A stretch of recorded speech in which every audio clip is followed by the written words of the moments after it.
Hello guys, അപ്പോൾ നമ്മുടെ യാത്രയുടെ 21ാമത്തെ ദിവസമായി. ഇന്ന് കോട്ടക്കലിൽ നിന്ന് നേരെ എടപ്പാളിലേക്ക് പോവാണ്. ഇപ്പോൾ സമയം ഒരു 6:30 രാവിലെ. പതുക്കെ നല്ല മഞ്ഞും കാര്യങ്ങളൊക്കെ ഉണ്ട് ഇവിടെ. പതുക്കെ മാറി തുടങ്ങണേ ഉള്ളൂ. കാര്യം പറഞ്ഞാൽ നല്ല മഞ്ഞും തണുപ്പൊക്കെ ഉണ്ട്. പക്ഷേ എനിക്ക് തണുപ്പും മഞ്ഞൊക്കെ അത്യാവശ്യം ഇഷ്ടമായോണ്ടാന്ന് തോന്നുന്നു. അധികം വലിയതായിട്ടൊന്നും അങ്ങനെ ഏക്കണില്ല. നമ്മളിതേ കോട്ടക്കലുള്ള മാതൃഭൂമിയുടെ ഫ്രണ്ടിലെത്തിയിട്ടുണ്ട്. ഞാൻ കയറി ചോദിച്ചപ്പോൾ ഇവിടെ വിസിറ്റിംഗ് ടൈം ഉണ്ട്. 9 മണി കഴിഞ്ഞ് നമുക്ക് അവിടെ കയറാം, ബുക്കും കാര്യങ്ങളൊക്കെ കാണാമെന്നൊക്കെയാണ് പറഞ്ഞേക്കണത്. ചതിച്ചു ഗൈസ്, മഴ നമുക്കിട്ട് പണി തന്നു. ഇത്രയും ദിവസമായിട്ട് ഹൈവേ കിട്ടാത്ത എന്താണെന്ന് ഇങ്ങനെ ആലോചിച്ചിരിക്കുകയായിരുന്നു. ഇപ്പോൾ നമ്മൾ കറക്റ്റ് നേരെ ഹൈവേയിലേക്ക് വന്ന് കയറിയിട്ടുണ്ട്.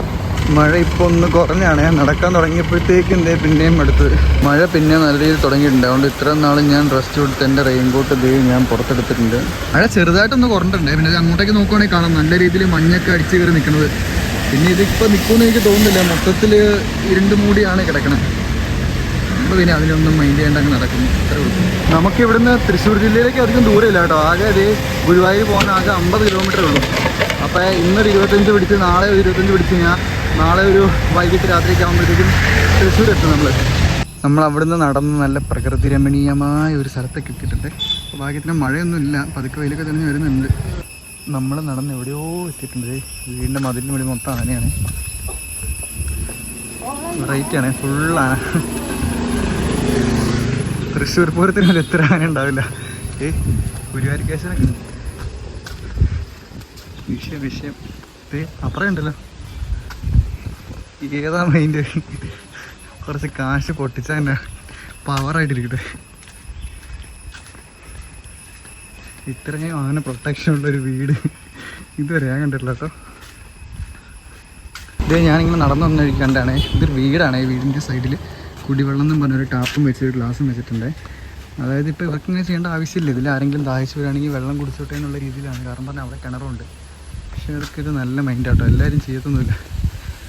ഇപ്പോൾ ആരെങ്കിലും ദാഹിച്ചു വരുവാണെങ്കിൽ അവർക്ക് സത്യം പറഞ്ഞു കഴിഞ്ഞാൽ അതിന് കുറച്ച് വെള്ളം കുടിക്കുക. കിണറ്റിന്നാണ് വെള്ളം അത്. പക്ഷെ അതൊരു നല്ല മനസ്സാട്ടോ. എല്ലാവർക്കും അങ്ങനെ കിട്ടണമെന്നില്ല കേട്ടോ. അപ്പോൾ ബ്രോയുടെ പേരെങ്ങനെയാണെന്ന് പറഞ്ഞാൽ? അസ്ബിൻ. ഓക്കെ, കാണാം നമുക്ക്. Okay, thank you. നടക്കട്ടെ, നമ്മൾ സെറ്റ് ആവട്ടെ. ഓക്കെ. പാവം പുള്ളിക്കാരൻ സെയിം മൈൻഡാണ്. പുള്ളി ഞാനിങ്ങനെ നടന്നു പോകണ കണ്ടിട്ട് നേരെ പോയി ആ കടയിൽ നിന്ന് 2 ജ്യൂസൊക്കെ 2 മാസമൊക്കെ മേടിച്ചുകൊണ്ട് വന്ന് എൻ്റെ തന്നെ. അപ്പം എനിക്ക് മനസ്സിലായില്ലേ, പുള്ളി എൻ്റെ നേരെ വരിക. അപ്പോൾ പുറകിൽ വന്നെങ്കിൽ നമ്മുടെ ബാഗ് കണ്ടാന്ന് മനസ്സിലാക്കാം. നേരെ ഫ്രണ്ട് വന്നിട്ട് ഇങ്ങനെ നിർത്തിയിട്ട് വന്നിട്ട് ബ്രോ പേരെങ്ങനെയാണ്, എന്നെ തുടങ്ങിയെന്നൊക്കെ ചോദിച്ചു. അപ്പോൾ ഇത് ഞാൻ ആലോചിക്കും ചെയ്തു, ഇത് എന്നെ സംഭവം. ഓൾറെഡി പുള്ളി ഇങ്ങനെ ഞാൻ നടന്നു പോകാൻ കണ്ടായിരുന്നു, അതിലായിരുന്നേ വന്നത്. എന്നിട്ട് നേരെ എൻ്റെ കൈ കൊണ്ട് ഇതൊക്കെ തന്നു. ഞാൻ വേണ്ടാന്നൊക്കെ പറഞ്ഞു, പക്ഷേ പുള്ളി സമ്മതിക്കുന്നില്ല. എന്നിട്ട് ഇല്ല ബ്രോയ്ക്ക് വേണ്ടി ഇപ്പോൾ പോയി മേടിച്ചോണ്ട് വന്നാൽ പറഞ്ഞു എൻ്റെ അടുത്ത്. അപ്പോൾ ഞാൻ പറഞ്ഞു എനിക്ക് ഒരെണ്ണം മതി എന്ന് പറഞ്ഞു. പക്ഷേ ഇല്ല വേണം, 2 മേടിക്കാമെന്ന് പറഞ്ഞു. പുള്ളി പാവം എനിക്ക് മേടിച്ചോണ്ട് തന്നാണേ. എന്നിട്ട് എന്നോട് പറഞ്ഞു ഫുഡ് കഴിക്കാമെന്ന് കുറേ പറഞ്ഞു. ഞാൻ പറഞ്ഞു ഇല്ല, നമുക്ക് പോകണം, എടപ്പാളെത്താമെന്ന് പറഞ്ഞു. പാവം. എന്നിട്ട് ഇൻസ്റ്റയുടെയും യൂട്യൂബിൻ്റെ ലിങ്കൊക്കെ മേടിച്ചിട്ടുണ്ട്. ദൈവം അനുഗ്രഹിക്കട്ടെ. നമ്മളങ്ങനെ അവിടുന്ന് നടന്നത് റെയിൽവേ ക്രോസ് ആയിട്ടുണ്ട്. ഈ റെയിൽവേ ക്രോസ് കഴിഞ്ഞ് നമ്മൾ നേരെ പിടിച്ച് പോവുകയാണെങ്കിൽ ഭാരതപ്പുഴ ആയിട്ടാണ് ഫ്രണ്ടിൽ. നമ്മളിപ്പോൾ കുറ്റിപ്പുറം എന്ന് പറയുന്ന സ്ഥലത്താണ്. ഇവിടുന്ന് നേരെ എന്നിട്ട് റൈറ്റിലൊരു പാലമുണ്ട്. ആ പാലം കയറ്റി വേണം നമുക്ക് അപ്പുറത്തേക്ക് ക്രോസ് ചെയ്യാനായിട്ട്. ഭാരതപ്പുഴ ഇവിടുന്ന് നോക്കിക്കഴിഞ്ഞാൽ കാണാം ഭാരതപ്പുഴ. പക്ഷേ കുറച്ചുകൂടെ ക്ലിയർ ആയിട്ട് കാണണമെങ്കിൽ നമ്മൾ ആ പാലം കയറി കഴിഞ്ഞാലേ പറ്റുള്ളൂ. അതുകൊണ്ട് ഞാൻ പാലം കയറി കഴിഞ്ഞ് കാണിച്ചു തരാം. ഒരു പ്രത്യേകതര സൈക്കോ ക്ലൈമറ്റാണ്. രാവിലെ മൊത്തം മഴയും ഉച്ചയ്ക്ക് മൊത്തം പോയി. ഈ ഭാരതപ്പുഴ ഒന്ന് ക്രോസ് ചെയ്യാൻ വേണ്ടിയിട്ടോ നമ്മൾ ഇത്രയും ദൂരം നടക്കണം. കാരണം ഇതിൻ്റെ ബ്രിഡ്ജ് തന്നെ അങ്ങ് അപ്പുറത്താണ്. അപ്പോൾ അതുകൊണ്ട് ഇത്രയും ഡിസ്റ്റൻസ് കവർ ചെയ്യാണ്ട് നമുക്കൊന്ന് കറക്കാൻ പറ്റില്ല. അപ്പോൾ ഇവിടുന്ന് ഡയറക്റ്റ് അപ്പുറത്തേക്ക് ഒരു പാലം ഉണ്ടാകുന്ന ഈ സീനിലായിരുന്നു. ഇതിപ്പോൾ ഇത് മൊത്തം നമ്മൾ നടന്ന് അപ്പുറേന്ന് ചെന്ന് കറങ്ങി വരണം. ഇപ്പം നമ്മളങ്ങനെ ഇവിടുന്ന് ഭാരതപ്പുഴയ്ക്ക് മേളിക്കൂടെ സഞ്ചരിക്കാൻ പോവാണ്. ഞാനിപ്പോൾ ഈ നടന്നു പോയിക്കൊണ്ടിരിക്കുന്നത് നമ്മുടെ ഭാരതപ്പുഴയ്ക്ക് മേളിക്കൂടെയാണ്. നമുക്കറിയാം ലോകത്തിലെ പോട്ടെ, നമ്മുടെ കേരളത്തിലെ ഏറ്റവും നീളം കൂടിയ നദി എന്ന് പറഞ്ഞു കഴിഞ്ഞാൽ അത് പെരിയാറാണ്. പക്ഷേ ഏറ്റവും നീളം കൂടിയ 2ാമത്തെ നദിയും കേരളത്തിലൂടെ ഒഴുകുന്ന ഏറ്റവും വലിയ നദിയും നമ്മുടെ ഈ ഭാരതപ്പുഴയാണ്. അതുപോലെ തന്നെ നിള എന്ന പേരിൽ അറിയപ്പെടുന്ന ഈ ഭാരതപ്പുഴ ഏകദേശം 209 കിലോമീറ്റർ ദൂരം താണ്ടിയാണ് ഒഴുകുന്നതെന്നാണ് പറയുന്നത്. നമ്മുടെ ഭാരത സംസ്കാരത്തിൻ്റെ വലിയ ഒരു പങ്ക് വഹിക്കുന്ന ഈ ഒരു ഭാരതപ്പുഴ മണൽ വാരുന്നു എന്നൊരു കാരണം കൊണ്ട് നാമാവശേഷമായിക്കൊണ്ടിരിക്കുകയാണ്. നമുക്ക് നോക്കിക്കഴിഞ്ഞാൽ കാണാം, ആ ഒരു ഭാഗത്തൊക്കെ ഫുള്ള് മണലാണ്. അത് ഈ മണൽ വാരി ഇപ്പോൾ അതിൽ കൂടെ ഒന്നും വെള്ളം ഒഴുകുന്നേ ഇല്ല. ഇതിലേക്കൂടെ ഈ ബ്രിഡ്ജിൽ കൂടെ നല്ല രീതിയിൽ വണ്ടി പോകുന്നതുകൊണ്ട് ഞാനൊരു കുറച്ച് സ്ട്രെയിൻ എടുത്താണ് പറയുന്നത്. കാരണം അല്ലെങ്കിൽ നിങ്ങൾക്ക് ക്ലിയർ ആയിട്ട് കേൾക്കാൻ പറ്റത്തില്ല. അങ്ങനെ നമ്മൾ കഥയൊക്കെ പറഞ്ഞ് പതുക്കെ ബ്രിഡ്ജൊക്കെ ഇറങ്ങിയിട്ടുണ്ട്. നമുക്കിനി ഇവിടുന്ന് ലെഫ്റ്റിലേക്കാണ് പോകേണ്ടത്. അവിടെ വഴി സൈഡിൽ എന്തോ സർബത്തോ സംഭാരം എന്തോ സാധനം വിൽക്കാൻ വെച്ചിട്ടുണ്ട്. പക്ഷെ നമ്മൾ മേടിക്കില്ല. കാരണം വെച്ച് കഴിഞ്ഞാൽ നമ്മുടെ വീഡിയോ ഒന്ന് ഇടയ്ക്ക് വെച്ച് കട്ടായി പോയി കൂടുന്നുണ്ട്. അപ്പോൾ കാരണം എന്താണെന്ന് വെച്ച് കഴിഞ്ഞാൽ ഞാനിപ്പോൾ ഒരു സംഭാരം കുടിക്കാൻ കയറിയായിരുന്നു. തണുത്ത ഒരു സംഭാരമൊക്കെ കുടിച്ചിട്ട് ഇറങ്ങി. എനിക്ക് ട്രാവൽ ചെയ്യുമ്പോൾ മെയിനായിട്ട് ഈ ഫുഡ് കഴിക്കണേക്കാളും ഇഷ്ടം എന്തെങ്കിലുമൊക്കെ ഈ വെറൈറ്റി ആയിട്ടുള്ള ഓരോരോ സാധനങ്ങൾ. ഇപ്പോൾ ചൂടത്തൊക്കെ ആണെങ്കിൽ സംഭാരം, മോര് അങ്ങനത്തെ സാധനമൊക്കെ കുടിക്കാൻ ഭയങ്കര ഇഷ്ടമാണ്. കാരണം വെച്ച് കഴിഞ്ഞാൽ നമുക്കൊരു അത് കുടിക്കുമ്പോൾ പ്രത്യേക ഫീൽ ഈ സാധാരണ വെള്ളം അങ്ങനത്തെ ഇങ്ങനത്തെ സാധനങ്ങളൊക്കെ മേടിച്ച് കുടിക്കാനും ഈ സംഭാരം പോലത്തെ സംഭവങ്ങളൊക്കെ കുടിക്കുമ്പോൾ അതുപോലെ ഈ ഉപ്പിലിട്ടത് അങ്ങനെ വെറൈറ്റി സാധനങ്ങളൊക്കെ കഴിക്കുമ്പോൾ നമുക്ക് വേറൊരു ഫീലാണ്. നമ്മൾ എല്ലാ ദിവസവും കഴിക്കുന്ന സാധനം അല്ലാണ്ട് ഇങ്ങനത്തെ ഡിഫറെൻ്റ് ആയിട്ടുള്ള സാധനമൊക്കെ എവിടെയൊക്കെ പോകുമ്പോൾ കഴിക്കണം. അതുകൊണ്ട് എനിക്ക് പൊതുവേ അങ്ങനത്തെ സാധനങ്ങളോടൊക്കെ താല്പര്യം. നമ്മുടെ ശരത്ത് ബ്രോ ഇപ്പോൾ വിളിച്ചായിരുന്നു. പുള്ളിയുടെ എടപ്പാളാണ്, അങ്ങോട്ടാണ് ഞാൻ പൊക്കോണ്ടിരിക്കണേ. നമ്മൾ ഇത് തുടങ്ങി കണ്ണൂർ തലശ്ശേരി ആ ടൈം തൊട്ടേ ശരത്ത് ബ്രോ നമ്മളെ വിളിക്കുകയോ മെസ്സേജ് അയക്കുകയോ എല്ലാ കാര്യങ്ങളും ചെയ്യുന്നുണ്ട്. അതുപോലെ തന്നെ നമുക്ക് പ്രോപ്പറായിട്ടുള്ള കാര്യങ്ങളെല്ലാം പറഞ്ഞിട്ടുണ്ട്. ഞങ്ങളിതിൽ കണ്ടിട്ടൊന്നുമില്ല, പക്ഷേ ഞങ്ങൾ ഇൻസ്റ്റാഗ്രാം വഴിയുള്ള പരിചയമാണ്. അതും വർഷങ്ങളോളമുള്ള പരിചയമൊന്നുമില്ല, ഒരു 2-3 ആഴ്ചത്തേ ഉള്ളൂ. പക്ഷേ അതുകൊണ്ട് തന്നെ നമ്മൾ നല്ല രീതിയിൽ കമ്പനിയൊക്കെ ആയി. അപ്പോൾ ശരത്ത് ബ്രോനോട് പറഞ്ഞായിരുന്നു, നീ എന്തായാലും ഇവിടെ വരുമ്പോൾ ഇവിടെ കയറാണ്ട് പോലെ ഇവിടെ കയറിയിട്ട് നീ പോകാമെന്ന് പറഞ്ഞു. അപ്പോൾ പുള്ളി എനിക്ക് ലൊക്കേഷൻ കിട്ടാൻ തന്നിട്ടുണ്ട്. അപ്പോൾ പുള്ളിയുടെ അടുത്തേക്കാണ് നമ്മളിപ്പോൾ പോകുന്നത്. എന്തായാലും അവിടെ എത്തുമ്പോഴത്തേക്ക് ഒരു 4-5 മണിയൊക്കെ ആവുമായിരിക്കും. ഇപ്പോൾ ഓൾറെഡി ഞാനൊരു 10-24 കിലോമീറ്റർ കവർ ചെയ്തിട്ടുണ്ട്. നമ്മൾ വെളുപ്പിന് 6:30 ഇറങ്ങിയല്ലേ, അതുകൊണ്ട് ഞാൻ വലിയ മടുപ്പ് കാര്യങ്ങളൊന്നും ഇല്ലായിരുന്നു. പിന്നെ ഇപ്പോൾ എന്തായാലും ഇനി ഒരു 9.7 കിലോമീറ്റർ ഉണ്ട്. ആ സമയമൊക്കെ ആകുമ്പോഴത്തേക്ക് നമ്മളൊരു 5:30-6 മണി, ചിലപ്പോൾ ഒരു 4:00 ആകുമ്പോഴത്തേക്ക് എത്തും കേട്ടോ. ഞാനിങ്ങനെ നടന്ന് വന്ന വഴിക്ക് അവിടെ ചേട്ടൻ കുറേ കാലം കൂടെയൊക്കെ വയ്ക്കാൻ വെച്ചിട്ടുണ്ട്. അപ്പോൾ റേറ്റ് ഇത്രയും ചോദിച്ചു. അത്യാവശ്യം കൊള്ളാവുന്ന നല്ലൊരു വലിയ കുട, അതിനെ കണ്ട് 450 400 സംതിങ്ങേ ഉള്ളൂ. അപ്പോൾ ഞാൻ ആലോചിച്ചു, എൻ്റെ ഈ കുട ഉണ്ടല്ലോ, ഇത് ഞാൻ 600 സംതിങ് ഞാൻ കണ്ട് മറ്റേ അഴീക്കോട് നിന്ന് മേടിച്ചാൽ. അപ്പോൾ ഇവിടെ ഇത്രയും കുറഞ്ഞ റേറ്റിന് അത്രയും നല്ല സാധനം കിട്ടും. അപ്പോൾ ഇത് അവിടെ നിന്ന് കിട്ടിയായിരുന്നെങ്കിൽ ആ കുട എനിക്ക് മേടിച്ചുകൊണ്ട് വരാറുണ്ട്. ഇപ്പോൾ പറഞ്ഞിട്ട് കാര്യമില്ലല്ലോ, നമുക്ക് എന്തായാലും ആ സമയത്ത് മേടിക്കാണ്ടിരിക്കാൻ വേറെ വഴിയില്ലായിരുന്നു. കാരണം കണ്ണൂർ കഴിഞ്ഞ് കോഴിക്കോട് ജില്ലയിലേക്ക് കയറിയപ്പോൾ തന്നെ മൊത്തം വെയിലായിരുന്നു. വെയിലടിച്ചിട്ട് നമ്മൾ മൊത്തത്തിൽ അടിച്ചു പോണ രീതിയിലായിരുന്നു. അതുകൊണ്ട് മേടിക്കേണ്ട വന്നു. അടുത്ത് ഞാവൽപ്പഴം ഇട്ട് ചേർന്നിട്ടുണ്ട്. ആ വന്ന വഴിക്ക് ഞാവൽപ്പഴത്തിൻ്റെ വില ഒരു ചേട്ടനോട് ചോദിച്ചായിരുന്നു. കിലോ 300 to 400 പുള്ളി പറഞ്ഞത്. ഇവിടെയാണെന്ന് തോന്നുന്നു ഇത് ആരും മേടിക്കുന്നില്ല. ഈ വന്ന വഴിക്ക് കുറേ പേരിങ്ങനെ ഞാവൽപ്പഴം വിൽക്കാൻ വെച്ചിട്ടുണ്ടായിരുന്നേ. ഈ കിലോയ്ക്ക് 300-400 ആയതുകൊണ്ടായിരിക്കാം ആരും കാണുന്നില്ല. ഇവർ മാത്രം ഇങ്ങനെ ഒറ്റയ്ക്ക് ഇരിപ്പുണ്ട്. അതെ, നമ്മൾ ഏകദേശം എടപ്പാളെത്താറായിട്ടുണ്ട്. ഇനി ഒരു 3-4 കിലോമീറ്റർ കണ്ടേ ഉള്ളൂ. അപ്പോഴത്തേക്ക് മഴ ദേ ഇടിച്ച് ദൂരെ വരുന്നുണ്ട്. 5 മിനിറ്റ് ആയല്ലോ, അപ്പം തന്നെ പെയ്ത്. മഴയെന്ന് പറഞ്ഞപ്പോഴത്തേക്കും ഞാൻ നൈസായിട്ടൊന്ന് ഇറങ്ങിയിട്ടുണ്ട്. കാരണം അവിടുന്ന് മേഘം നല്ല രീതിയിൽ കാറ്റടിച്ച് അങ്ങ് കൊണ്ടുപോകുന്നുണ്ട്. അപ്പോൾ എന്തായാലും ഇനി വെയിലായിരിക്കും. അപ്പോൾ ഇനി പേടിക്കേണ്ട ആവശ്യമില്ല. മഴയത് അങ്ങോട്ടും കൊണ്ടുണ്ട്. ഇങ്ങോട്ടൊന്നും മഴ പെയ്തിട്ടും കൂടെ ഇല്ല കേട്ടോ. ഒരു 100 മീറ്റർ മാറി അപ്പുറം നല്ല മഴയായിരുന്നു. ഇവിടെ ഫുഡ് പോലും ചാടിയിട്ടില്ല. അപ്പോൾ അങ്ങനെ ഞാനൊരു 5 മണിയൊക്കെ ആയപ്പോഴത്തേക്കും ഇവിടെ കറക്റ്റ് എടപ്പാൾ ടൗണിലെത്തിയിട്ടുണ്ട്. ഇനിയിപ്പോൾ ഇവിടുന്ന് ബ്രോ എനിക്ക് ലൊക്കേഷൻ അയച്ചു തന്നിട്ടുണ്ട്. അങ്ങോട്ടേക്ക് ഒരു 2 കിലോമീറ്റർ ഉള്ളൂ. ഫ്ലൈ ഓവർ ഉണ്ട് കാര്യം പറഞ്ഞു കഴിഞ്ഞാൽ, പക്ഷേ ഞാൻ ഫ്ലൈ ഓവർ കയറുന്നില്ല. തൽക്കാലം താഴത്തെ വഴി കൂടെ പോകുന്നത്. ഇതെല്ലാം കുറച്ച് എളുപ്പമുണ്ട്. ഇതിലേക്കാണെങ്കിൽ നമുക്ക് ഇമ്മ കയറ്റം മൊത്തം കയറുന്നത്. അപ്പം അങ്ങനെ നമ്മൾ അവസാനം ശരത്ത് ബ്രോയുടെ അടുത്ത് എത്തിയിട്ടുണ്ട്. പുള്ളിയുടെ ഫ്രണ്ട്സാട്ടോ ഈ കാണുന്നതൊക്കെ. ഇവർ മാത്രമല്ല വേറെയും കുറച്ച് ഫ്രണ്ട്സ് കൂടെ വരാനുണ്ട്. അപ്പോൾ അവരോടെ വന്നിട്ട് ബാക്കി ഓണാക്കാന്നുള്ളൊരു മൈൻഡിൽ ഇരിക്കുവാണ് ഞങ്ങളിപ്പോൾ. അപ്പം അങ്ങനെ വെള്ളം വന്ന സ്ഥിതിക്ക് നമ്മളിനി വള്ളംകളി തുടങ്ങാൻ പോവാണ്.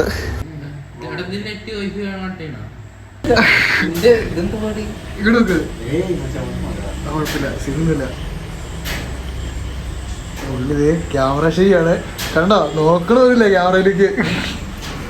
നാണം വന്നിട്ട് എത്ര വയസ്സാ? 31-ഓ 30-ഓ 26-ഓ 5 ഇപ്പൊ ഈ കണ്ടപ്പോ ആളെ മനസ്സിലായി. അപ്പൊ നമ്മുടെ അവിനാശ് ബ്രോ നമുക്ക് എല്ലാവർക്കും വേണ്ടി ചിക്കൻ ഉണ്ടാക്കാൻ പോവാണ്. അവിനാശ് ബ്രോ അപ്പൊ അതിന്റെ കേട്ടോ. അവിനാശ് ബ്രോ അപ്പൊ നമ്മൾ ഇതിനകത്ത് ആദ്യം തന്നെ ഇട്ട ചിക്കൻ മസാല അല്ലേ? ചിക്കൻ മസാല, മുളക് പൊടി, ചിക്കൻ മസാല, മുളക് പൊടി. മലബാർ ചിക്കൻ വറുക്കലുണ്ടത്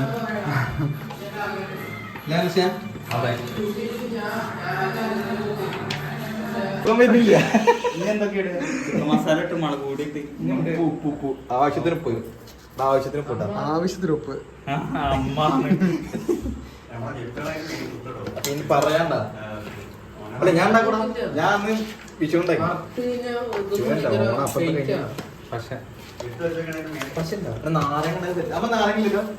ചെറുനാരങ്ങ ഇല്ല, സോസ് ഒഴിക്കാലോ. വേണ്ട മതി. ഉപ്പിഞ്ഞാണോ? ടേസ്റ്റ് നോക്ക്. ആയിട്ടില്ല മസാല.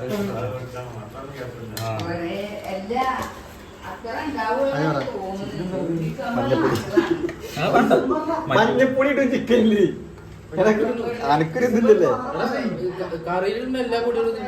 മഞ്ഞപ്പൊടി ഇട്ടൊന്നു മോരോ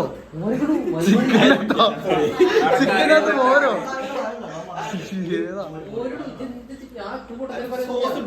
ചിക്കല്ലാത്ത ഞാൻ പറയട്ടെ തൈരല്ലേ ഇടണേ മോരല്ലോ രണ്ടും അല്ലല്ല മോര് വേറെ തൈര് വേറെ രണ്ടു പാലല്ലേ പശുല്ലേ പശുവാണ് പക്ഷെ രണ്ട് ഐറ്റാണ്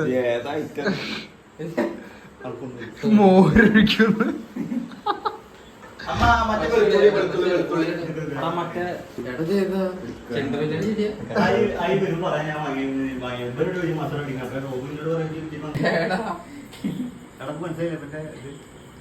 ചെറിയ മനസ്സുണ്ട്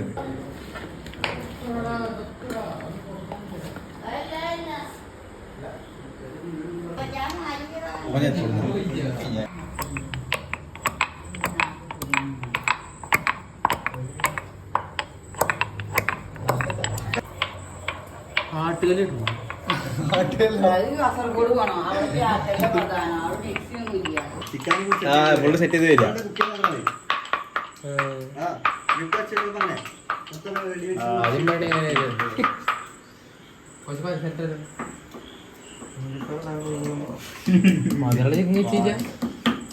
ഈ എന്താണ് പാലക്കാടിന്റെ ഒരു ഇതുണ്ട് പാടി കിച്ചണിലേക്ക് സ്വാഗതം പറഞ്ഞിട്ട് ഒരു പെണ്ണെത്തി അത് തായ്ലൻഡിൽ കൂറ വിയറ്റ്നാം ദേശീയ ഭക്ഷണം പട്ടിറച്ചി എന്നിട്ട് ആ പെണ്ണ് ഇത് പട്ടിറച്ചി മലമ്പാമ്പ് വവ്വാല് ഞെക്ക് സൗന്ദര്യം പേടിക്കും ഇതറിയാമെങ്കിൽ ഞാൻ വാങ്ങിയതാ മുട്ട കഴിക്കും മുട്ടക്ക് ഇവിടുത്തെ സ്പെഷ്യൽ മുട്ട മറക്കാൻ ഇങ്ങനത്തെ പ്രൊസീജിയറൊക്കെ ഉണ്ടല്ലേ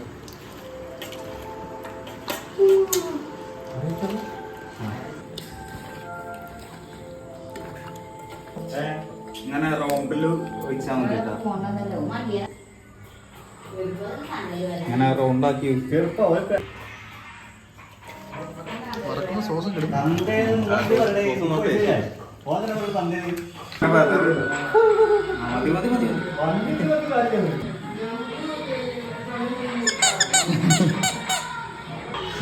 ഫിറോസിക്ക് കാണണ്ട മുതൽ ഫ്രൈ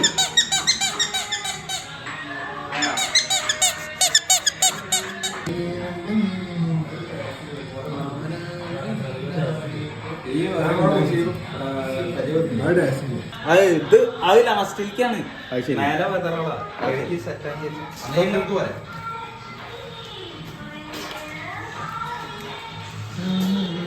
ആകാശിന്റെ 15 മിനിറ്റ് കേട്ടാ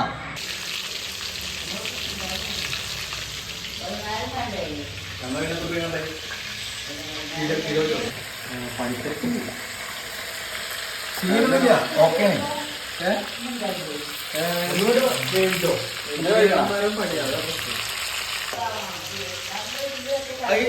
സെറ്റ് ചെയ്യാനാണ് നിങ്ങളെ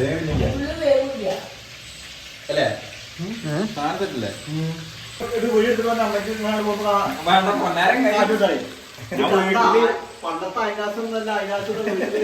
ഞാൻ വീട്ടിൽ ഒരു പണി എടുക്കാത്ത നാളെ തൊട്ടിട്ട് പറയുമ്പോ അടുക്കള കയറാത്ത